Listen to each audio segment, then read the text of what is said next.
Hi everybody, my name is Courtney Ward, and today I will be giving you, as well as my roommates, Hi. Hello. a speech on sharks, and I will be informing you of perhaps some interesting facts that you didn't know before, or something that might edify you to help understand these creatures a little bit more. Now, would you believe me if I told you that sharks aren't exactly attracted to our blood? We have been conditioned our whole lives as we vilify these creatures that they're nothing but mindless eating machines, like was said on Finding Nemo. But that's not necessarily true. They do eat, they eat a lot, but they're not mindless, they're far from. Sharks are, like I said, they're mostly misunderstood, but perhaps with helping know some of the truths that are out there, especially the most recently discovered truths, we can start to look at sharks another way. I have loved sharks from a very young age. I was born in Hawaii. I was raised in Jacksonville. I've been around the ocean and the water my entire life. Sharks have always been something that I have tried to educate myself on, so if I am in a situation, I can handle it accordingly. So, that being said, I have an understanding with these sharks that I would like to share with you. Um, Again, sharks are very much vilified and have very little understanding about them, but they're extremely interesting. They have an interesting anatomy that we as humans can actually benefit from. Well, we'll get into that. Sharks, like I said, with a free anatomy, and recently we've developed where we can ascertain about these creatures being horrible creatures and how they're not.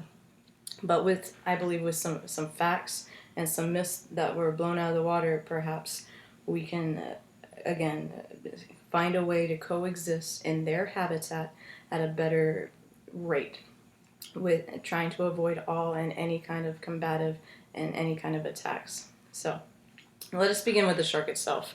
Now, sharks, like I said, they have a fascinating anatomy. They're known to be cancer free. They have something that we like to call antigenetics, and what those do is it keeps the shark from getting sick. There are 82 chromosomes in the shark, and obviously, as humans, we have 42. So they have much more protection. And it wasn't until recently that they actually found a shark with a tumor in it. Now, from the research that I have done personally, I have noticed that what they're trying to do is copycat these genes and manipulate them so where humans can use them. Their cartilage has actually been used to help cure cancer. With these antibodies and different things in their blood and in their anatomy, if we can manipulate them and if we can use them to our benefit, then that's another thing that sharks, most people don't even know. Like, if a shark helps us become cancer free, why not utilize that? Why not utilize their stem cell research? We don't have to do any kind of experimenting on humans outside of, because we have everything with the shark. Um, Sharks also have very unique features. Most people only think the shark has one fin, and it's that scary fin we all see out of the water with the dun dun dun dun dun music.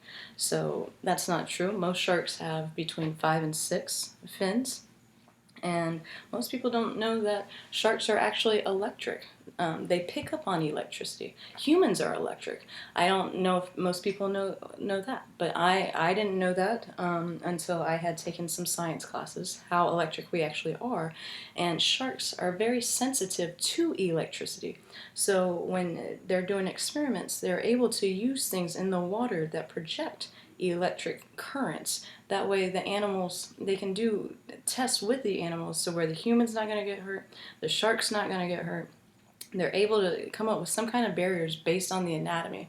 They've had shark nets that have tried to hold sharks back from going to popular beaches, things of that nature, but unfortunately it's a net. So now what they have is they have little poles, and they're sending electric currents, and these currents are repelling the sharks. And with this, had we not known that sharks were actually electric like us, then we wouldn't be able to prevent them from necessarily going into these kind of beaches and these rural places.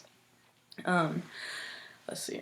So even with a world of information in our hands, and Google everywhere, and like I said, Shark Week, they entertain for years. They have gotten all these experiments done. They've put together all these documentaries for humans to educate themselves, because we are so conditioned, and especially after that movie Jaws, we just came out and we were so mad at these sharks, and that's not how it was meant to be.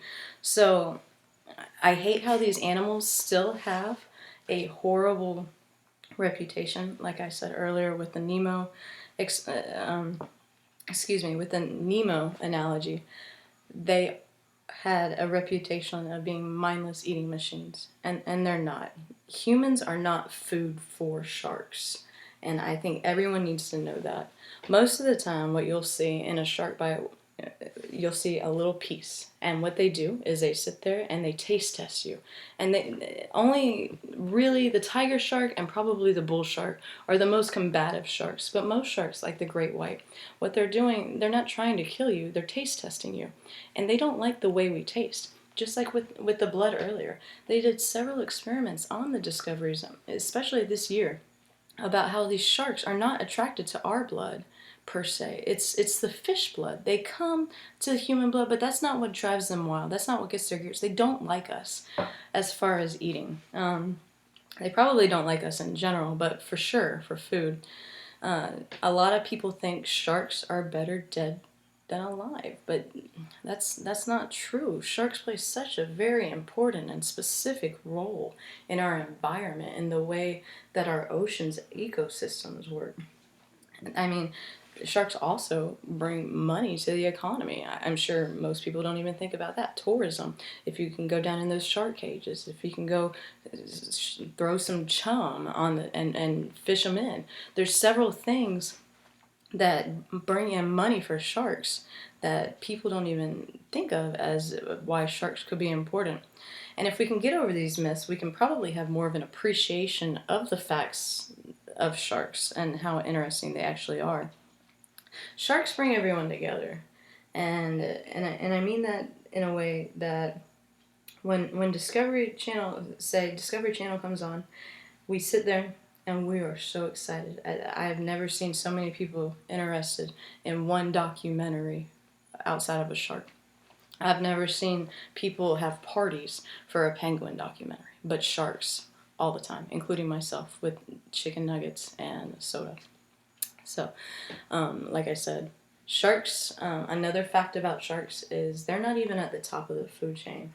A lot of people think they are in the ocean. They are a very efficient hunter, but the orca is the only animal that can take them out, and they should be at the top. And they go ahead and they attack these sharks, and they attack them with such precision that when the marine biologists actually got them the first time, there was holes, and the orca had taken out the liver, and it was done with such precision that the marine biologists actually thought that they were being surgically, removed, until they found out it was these great orcas that were destroying, and they were great white sharks. So to destroy the top predator, it wow. So and I'm not sure if most. So that being said, another interesting fact about sharks is they can only swim forward, and most fish, they have the ability to swim back and swim forward. I think that's pretty. It tells me that sharks only want to move forward, and I like that. They never look back. They just chomp and go. That also, some sharks are actually warm-blooded. The great white shark has white muscle, and in that white muscle, it insulates them because they are, in fact, warm-blooded. If you look at where the great white migrates, where it eats, it's in those tropical, cooler waters, like on northern California or in southern Australia. It's down there where they thrive, and they're able to go ahead and do everything properly. So, again, with everything being said, I just wanted to reiterate that sharks are often misunderstood, and although they are dangerous, there are preventable ways from being in a situation where it's combative, or where you're going to have more of a chance to get attacked with them. And again, Sharks have an extremely interesting anatomy that we as humans can use to benefit. They have myths that are being misproven all the time that aren't making them not the monster that we as society believe they are. And the facts that we have about these animals are amazing. Like they don't they're awesome.